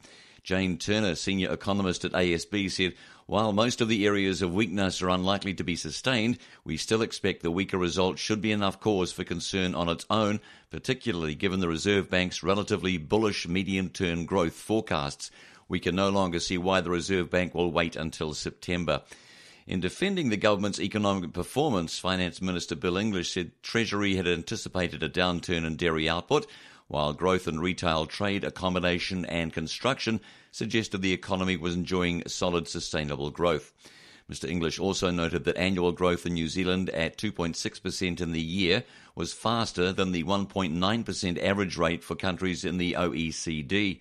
Ms Turner said key areas of weakness in the first quarter were unlikely to be sustained. For example, milk production appeared to have picked up as drought abated. Back to Milford. The portfolio manager at the heart of allegations of market manipulation against Milford Asset Management is on extended leave, according to the firm's managing director. Milford head Anthony Quirk declined to name the individual, citing privacy reasons, but confirmed he was not managing investments as a result of the Financial Markets Authority action. Mr Quirk said he's on extended leave. This morning, the FMA announced a $1.5 million settlement with Milford over allegations the portfolio manager had engaged in market manipulation between December 2013 and August 2014. Although market manipulation can be associated with attempts to artificially boost fund performance, Mr Quirk said there had been no impact on funds managed by Milford, which total more than $3 billion. He said there's no impact on fund performance or need to recast fund performance. He said, but he declined to discuss the trades themselves, citing the FMA's ongoing enforcement activity against the portfolio manager. He said, as you can see in the settlement, which talks about direct market access, and this is where we acknowledge we could have done better, is that we didn't have knowledge of the individual trades in question, and we should have. We learned from it, and we've rectified that. The firm has moved to a centralised dealing process, which would ensure full oversight of trading activity, he said. FMA head Rob Everett described the settlement as a wake-up call for Milford and for the industry. He said, as we investigated the activity here, we, the FMA, were not happy with what we found in terms of management oversight of trading at Milford. Milford's board has been directly involved in this investigation and has accepted responsibility for inadequate oversight and failure to monitor the trading in question. The FMA believes that the size of this payment and the commitment made by Milford will send a clear signal to the market about the need for attention to such matters. Mr Everett said no detail could be given of the actual trading allegations because of the FMA's ongoing enforcement activity against the portfolio manager. He said we have to respect the individual's rights to a fair process. Asked how the FMA could be confident the alleged market manipulation did not involve anyone else, Mr Everett said the settlement reflects the dialogue we've had with Milford. I'm not going to discuss any dialogue we may be having elsewhere in the industry. We and the NZX are prioritising making sure that the broad broking and trading community are clear on the standards expected. To the NZX. Small companies listing on stock exchange operator NZX's alternative market have been given less than 2 weeks' notice that their annual listing fees are rising nearly fivefold. Yesterday, the day before NZX launched its new alternative market NXT, it wrote to companies listed on its NZAX market, saying that those with less than a 15 million market capitalisation will see their annual fees rise from $5,375 to $25,000 from July 1. In response to NBR's query about this massive increase, NZX says its NZAX fees had been low to encourage listings on that market, but they are out of line with our other markets. The exchange says it recognises the fee change may be a step up for a few NZAX issuers, but that its new NXT market will provide better outcomes.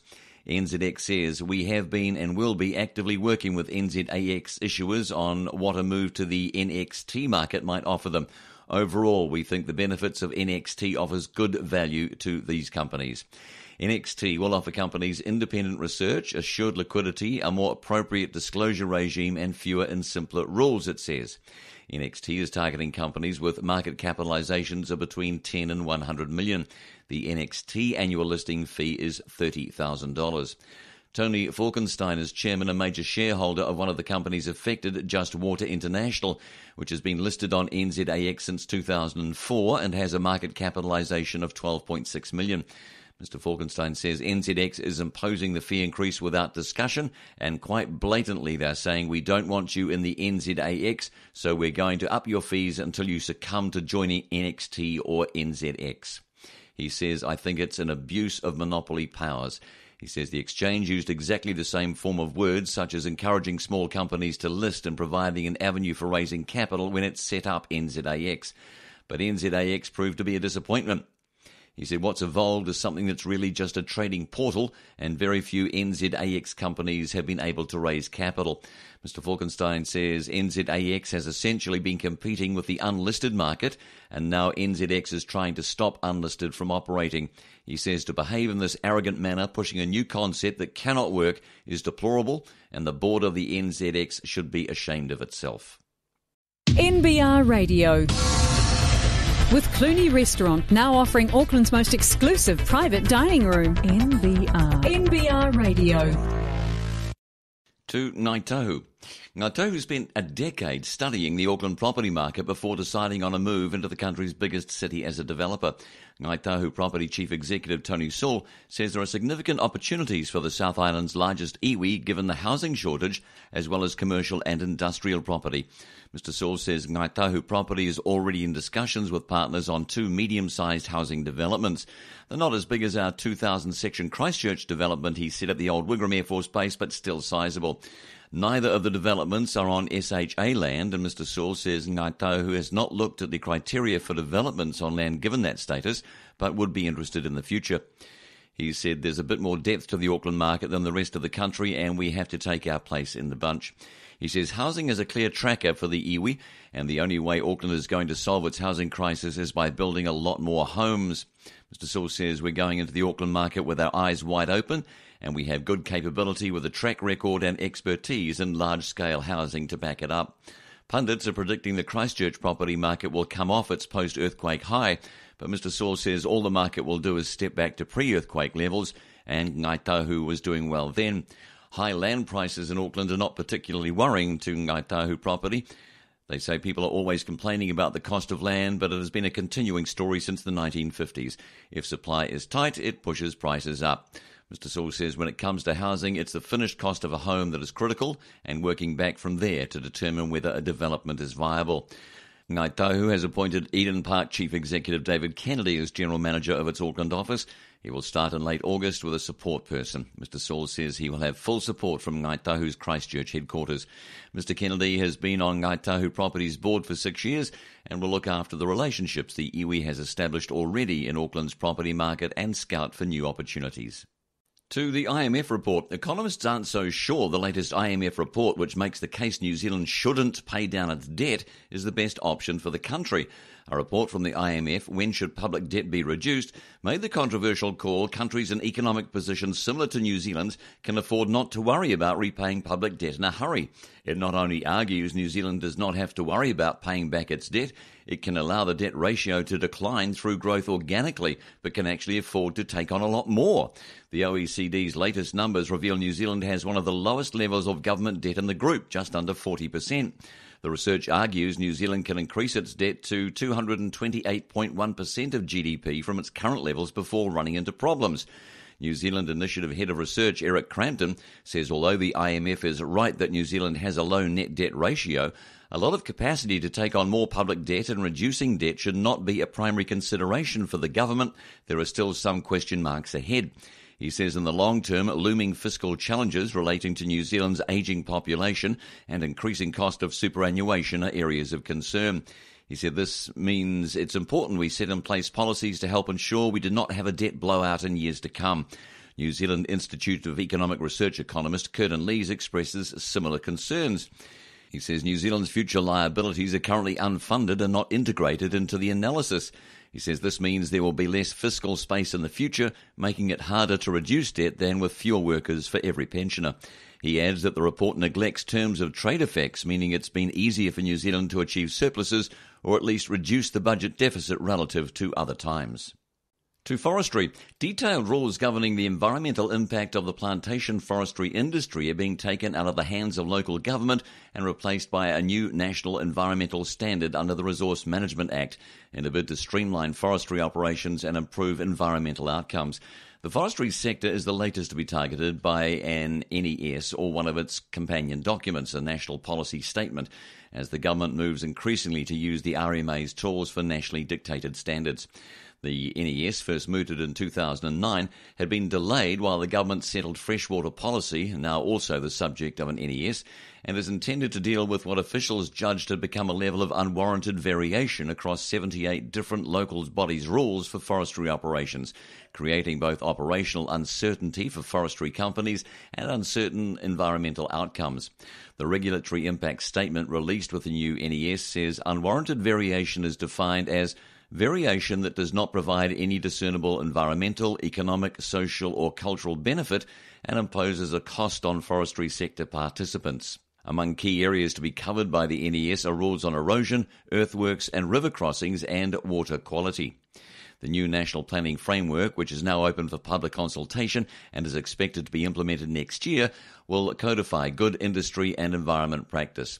The RIS said reduced plan advocacy costs for forestry stakeholders and reduced plan development costs for councils are also expected. Codification of good practice will introduce some costs, primarily to the forestry industry and local government, due to a slight increase in consents and associated in-house compliance, as well as increased requirements for permitted activity monitoring and auditing. Some costs will reduce over time, it says, as knowledge increases and processes are standardised. The proposed NES was launched by Environment Minister Nick Smith and Associate Primary Industries Minister Joe Goodhue at Paengaroa Forest in the Bay of Plenty. Dr. Smith said the current system for environmental regulation of forestry is complex and confusing, with thousands of different rules across New Zealand's 78 councils. This proposed standard will simplify the rules and save the forestry industry millions in compliance costs, while ensuring environmental issues like wilding pines, protecting spawning fish and erosion are better managed. Other new policy statements and standards cover electricity, coastal management, freshwater management, telecommunications and water metering. Ms. Goodhue said the new rules would be particularly helpful where plantation forest stretched across more than one local authority's boundary. The proposal introduces technical standards for plantation forestry activities and includes a draft set of rules for each of the 8 core plantation forestry activities: afforestation, pruning and thinning to waste, earthworks, river crossings, forestry quarrying, harvesting, mechanical land preparation and replanting. Join NBR's Intelligent Business Network today. www.nbr.co.nz/subscribe. NBR. This is NBR Radio on Thursday, June 18th. I'm Owen Poland, and welcome to this week's edition of Media Watch with Nick Grant and Campbell Gibson.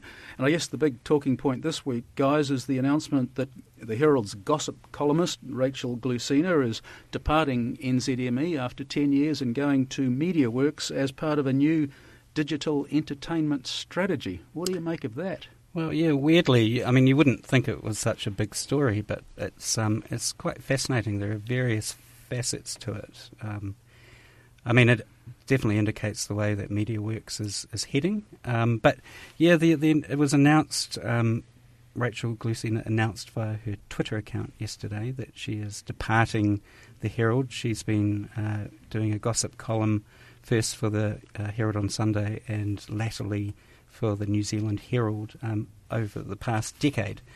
So she announced that she was leaving NZME, the owner of the Herald, for MediaWorks. And she said, "I've resigned. MediaWorks has headhunted me for a joint venture partnership to create, run and co-own a new digital entertainment platform."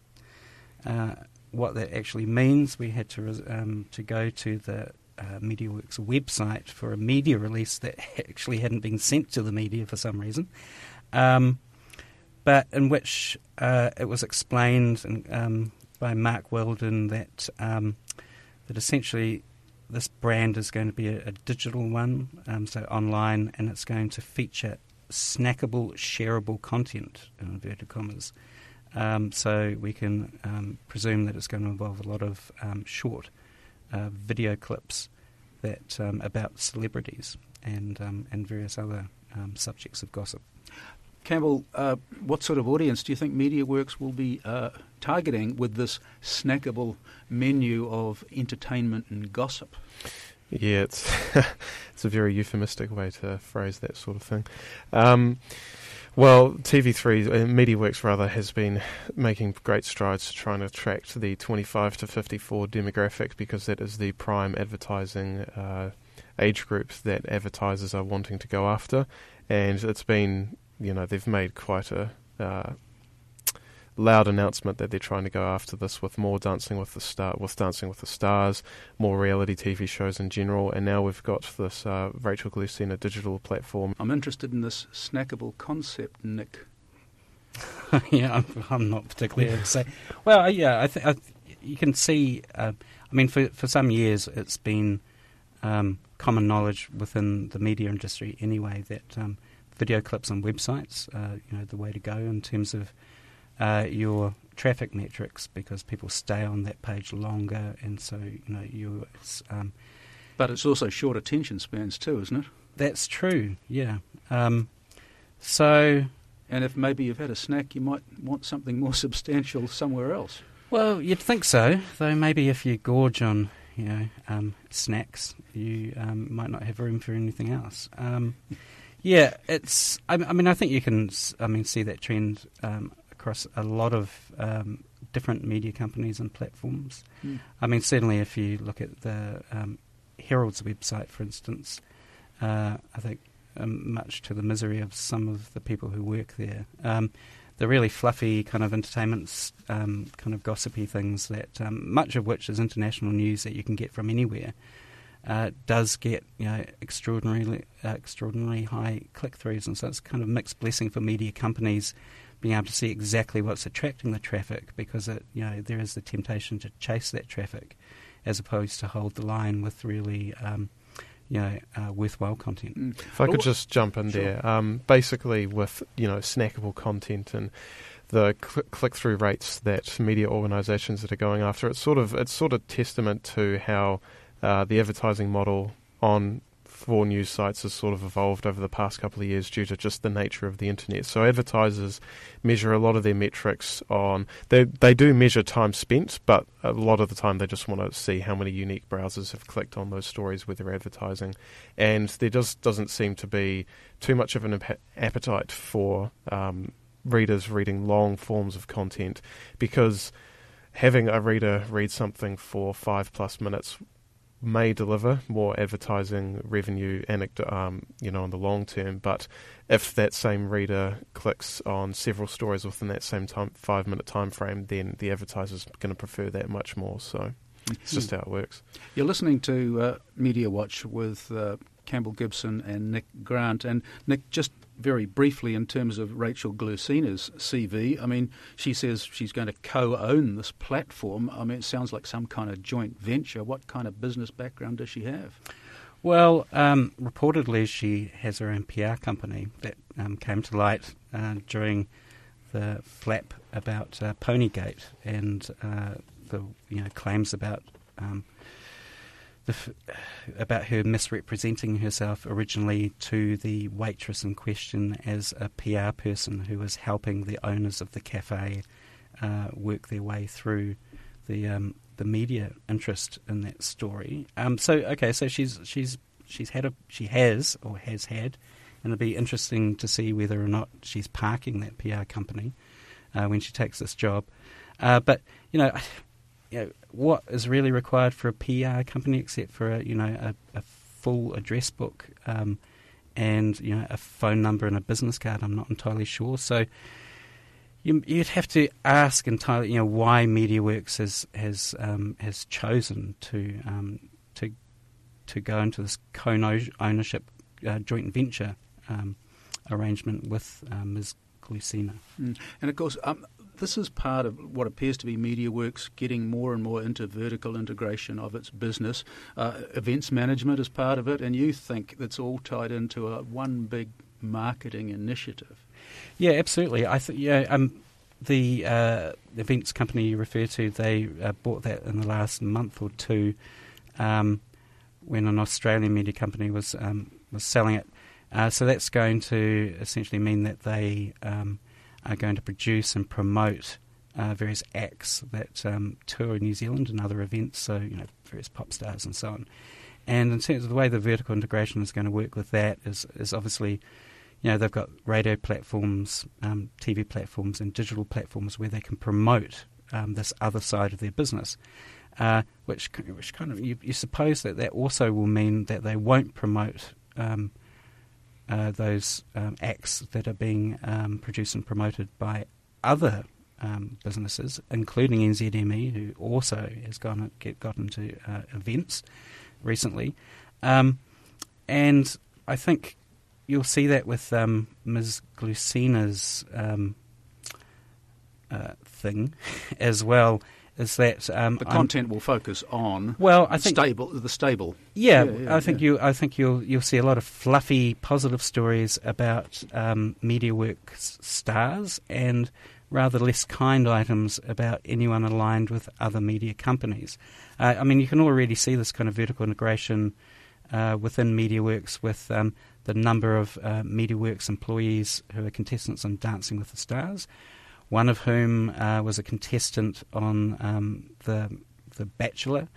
And in fact, Mark Weldon talked quite enthusiastically at TV3's new schedule launch for this year, at the end of last year, where he talked about how about one of the breakout stars, in inverted commas, of the block in New Zealand. His name was Damo. Damo, that's right. And he was talking enthusiastically about the kind of profile that this character, in inverted commas, had got within the imagination of the New Zealand public was extraordinary in that short period of time, and they saw great potential in essentially spinning off other properties from these kind of reality stars that they create in other programs. And so you've already seen that with the Bachelor contestant going to Dancing with the Stars. She's obviously been identified as a rising star. In fact, Rachel Glusina was very enthusiastically endorsing her as a star of the future in her now defunct Herald column just weeks ago. And of course, Campbell, you see all of this as part of the formation of these great media alliances where everyone's sort of lining up their own entities, cross-marketing. Yeah? Yeah, well, it's something that's been observed, I think, by a few people over the past year and a half or 2 years, where basically you've got NZME and TVNZ on one side of the fence, and then you've got MediaWorks and Fairfax on the other. And there's several instances of this, and I intend to sort of explore this in the next week or so and provide a more in-depth story. But a couple of examples would be that NZME and TVNZ share quite a few broadcasters. So you've got Mike Hosking, who does a column for the Herald. He also talks on News Talk ZB. He also obviously stars for 7 Sharp on TVNZ. Jack Tame is another one, and Heather Duplessis Allen. They share quite a few talents across those two media organisations, and the same with MediaWorks and Fairfax. So, for example, in the Sunday Star Times, there are about 3 stories I noted last week, which were they had quite positive angles on what MediaWorks was doing with its different TV shows, whether it be 3D rather, or Dancing with the Stars.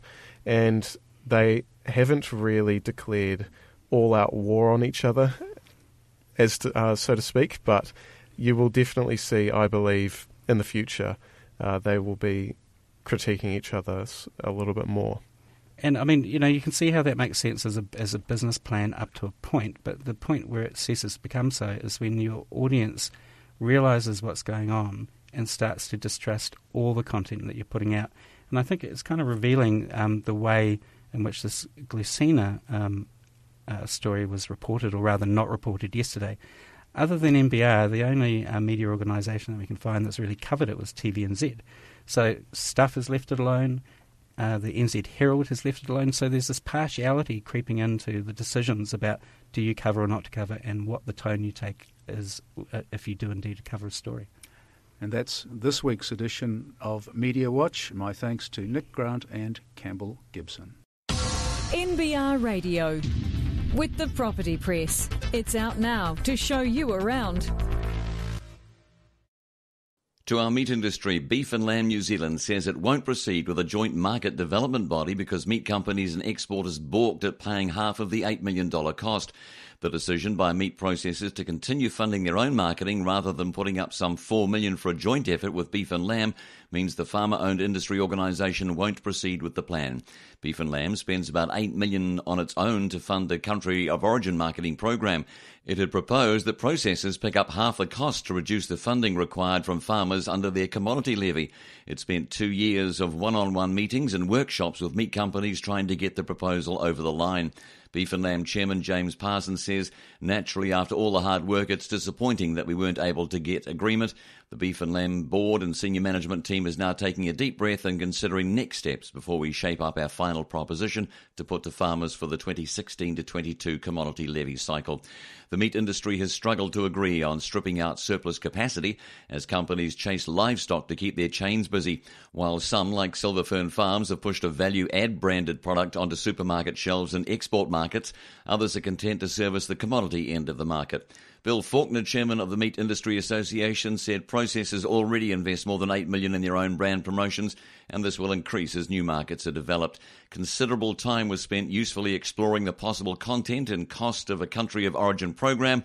However, a solution could not be identified justifying processors assuming 50% of the cost over and above the marketing investments they're committed to making and growing. Meat and edible offal exports were worth $6.2 billion in the 12 months ended April 30, accounting for almost 13% of total merchandise exports and ranking second only to dairy products. Let's talk Milford. Here's a statement from the Financial Markets Authority. The Financial Markets Authority has completed its investigation into certain trading activity between December 2013 and August 2014 by a trader employed by Milford Asset Management Limited. The FMA considers that the trading conduct breached the market manipulation prohibitions in Section 11B of the Securities Markets Act 1988. The FMA also concluded that the Milford board failed to ensure that there was a requisite degree of monitoring of the trading activity. The FMA considers that the conduct had or was likely to have had the effect of causing the creation of a false or misleading appearance with respect to the extent of active trading in the relevant securities or the supply of, demand for, price for trading in or value of those securities. As Milford is the relevant trader's employer, the FMA considers that Milford is liable for the trader's alleged breaches of the Act. Milford denies that it is liable for any alleged breaches. The FMA acknowledges that its conclusions have not been tested in court. The FMA has reached an agreement with Milford to resolve the issues relating to Milford, but excluding the trader, arising from the investigation, under which Milford has agreed to make payments totalling $1.5 million. Milford also undertakes to complete recommendations made by PwC regarding improvements to its trading systems and controls. So Milford will pay $1.1 million in lieu of a pecuniary penalty under Section 46A of the Financial Markets Act 2011, $400,000 as a contribution to the costs of the FMA's investigation. Milford and its board accept responsibility for the inadequate oversight and control of the trading conduct which was under investigation and the failure to identify and monitor this activity or to assess whether the activity was appropriate. Milford has carried out a thorough review of its systems and processes and has undertaken a program of improvement for its trading systems and controls. Milford appointed PwC to review its governance, risk and compliance capability and to provide recommendations. That review has now been completed and provided to the FMA. Milford undertakes to complete a further external review following implementation of PwC's recommendations. The investigation did not relate to the security of Milford's client funds or asset, and the settlement does not include the trader. The FMA's enforcement processes regarding the trader are continuing, and the FMA is unable to comment further on these specific matters. Will there be broadband congestion? Forsyth Bar analyst Blair Galpin warns there is growing peak time congestion on our broadband networks, and it has potential impact on Spark, Chorus and Sky TV. Recently, Commerce Commission contracted broadband tester TrueNet warned about internet traffic congestion in the evenings, and its May report says the problem is getting worse. The culprit is the streaming video boom that has occurred since Spark made Lightbox free in January, and more since Netflix New Zealand launched in March. Sky TV's Neon joined the fray soon after. Chorus, easily the largest network operator, recently said traffic increased a staggering 40% on its network between January and April. Spark says average monthly household data use jumped 29% between February and April. Slingshot says Netflix streaming alone now accounts for 25% of the traffic on its network. In a new research note, Mr. Galpin warns backhaul upgrades will be necessary to overcome the traffic jams. Spark CEO Simon Muta has already warned about congestion and says Spark network upgrades are underway. Mr. Galpin says for the network providers such as Chorus and Spark, resolving congestion issues requires limited incremental investment. However, demand growth will continue to accelerate. If a longer-term solution isn't found, either connection speeds will slow or end users or industry will need to absorb the cost of accelerating upgrades. Mr. Galpin says reducing congestion on Spark's portion of the network is a relatively small incremental investment. He said the best outcome for Spark is if Chorus is required to accelerate its investment in backhaul services by the Commerce Commission. In follow-up comments to NBR, Mr. Galpin says the crux of things is whether the Commerce Commission includes backhaul upgrade costs in its review of Chorus's regulated wholesale copper broadband pricing, due to finally wrap up later this year. An alternative scenario is the regulator allows Chorus to charge for a premium service. NBR. With a National Business Review smartphone subscription, you can read or listen to the latest from NBR online. And for a limited time, it's free. Join NBR's Intelligent Business Network today and get free smartphone access to NBR online until August 31st. NBR doesn't do sport, weather or horoscopes, just timely, relevant, useful and insightful business news. So for business news you can use for free, visit nbr.co.nz/free. Market news. Seeker Kiwifruit Industries, the country's biggest kiwifruit grower, reported a better-than-expected harvest in the 2015 season, which it says may help lift earnings in the current financial year. The Te Puke-based company handled more than 26.3 million Class 1 export trays in the 2015 season, up from 20 million trays a year earlier and ahead of the 24.9 million trays forecast in April, it said in a statement. Green kiwifruit volumes advanced to 21.8 million trays from 18.1 in 2014, while gold trays rose to 4.3 from 1.7 million. Chief Executive Michael Frank said the increased volumes were likely to be positive to earnings in the current year, while warning fruit marketer Zespri International forecast lower tray returns due to the bigger crop. Seeker reported a profit of $3.2 million in calendar 2014 on revenue of $115.7 million, though hasn't provided guidance for the current year. The company said it would forecast earnings in an October update to shareholders. Seeker shares were unchanged at $3 and have dropped 7.1% this year. To the dairy industry, Canterbury-based dairy processor Synlait Milk has formed a new partnership with US baby products manufacturer Munchkin Inc. that could offer its 161 farmer suppliers a chance to earn well above the normal payout. Munchkin, a privately held Californian company known for designing, manufacturing and distributing innovative infant and toddler products, is planning to launch a new grass-fed branded retail-ready infant formula into the United States and China. It will be manufactured exclusively by Synlait. Synlait Managing Director John Penno says the partnership will help the dairy processor reduce its exposure to China. He says we are cognizant of ensuring our infant formula business does not become overly reliant on the China market, and so Munchkin, with its focus on the United States market, is a potentially important addition to our growing portfolio of retail-ready infant formula customers. The raw milk used to manufacture the infant formula is subject to a new grass-fed standard, which requires cows to be exclusively grazed on a pasture and crop-based diet with no grain feeding or feed not grown in New Zealand. Farmers will be independently audited to ensure they stick to the standard. Munchkin Chief Executive Steve Dunn says the company's forecast gross revenue for the 2015 financial year is more than $300 million US, and he expects the new grass-fed infant formula business to contribute significantly to its bottom line over time. Synlait is looking for up to 25 suppliers, depending on size, to join the grass-fed standard. The carrot is a premium for their milk above the $5.50 per kilogram of milk solids the company has forecast as its farmgate milk price for next season. This season's milk price is expected to be between $4.40 and $4.60 because of continued low global dairy prices. Synlait won't reveal what the premium for grass-fed will be, but it's expected to top the existing range of premium earning options it provides farmers, which include A2 milk, Imuron colostrum, and its best practice dairy farming program, Led with Pride. The company doesn't reveal what premiums are paid for A2 or Imuron, although it does for Lead with Pride. Farmers on the internationally recognised ISO 65 Dairy Farm Assurance Program are split into two bands, with Gold Plus accredited farmers receiving an extra 6 cents per kilogram milk solids and Gold Elite an extra 12 cents. Only one supplier has made Gold Elite status to date. Synlait has 8 certified suppliers under the program and a further 15 due to be certified in July. A spokesman says Synlait says the grass-fed program will pay significantly above that 12-cent premium given the value of the milk for us. Mr. Piano says the company's focus is on ensuring it continues to provide its milk suppliers with opportunities to earn more for their milk over and above the base price. Back to Jetstar. Jetstar will set up its own regional air services by the end of the year in a move Prime Minister John Key says will bring cheaper air travel and generate more tourism outside the main centres. Mr. Key was in Auckland today for the announcement by Qantas Chief Executive Alan Joyce, who extolled the strength of the New Zealand economy, saying its Jetstar subsidiary is profitable and now is the time to grow it.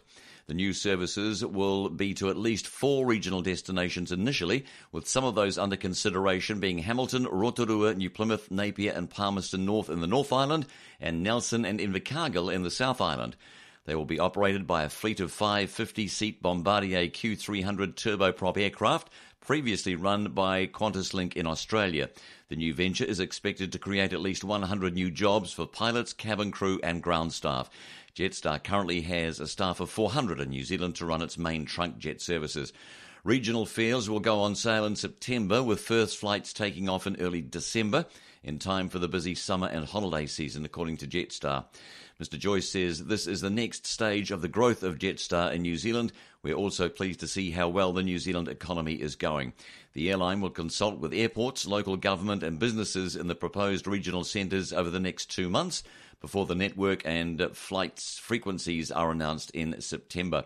Tickets will go on sale then and operations will start in December. Mr. Joyce says when Jetstar started Trans-Tasman operations in 2005 and domestic services in 2009, fares dropped typically by 40%. He said it benefited local businesses, tourism and the economy. Those benefits will now come to regional areas where airfares are too high. He says further benefits will come from linking those centres with international destinations in the wider Qantas and One World Alliance networks, such as Emirates and American Airlines. NBR Radio with Baileys, New Zealand's leading commercial real estate company.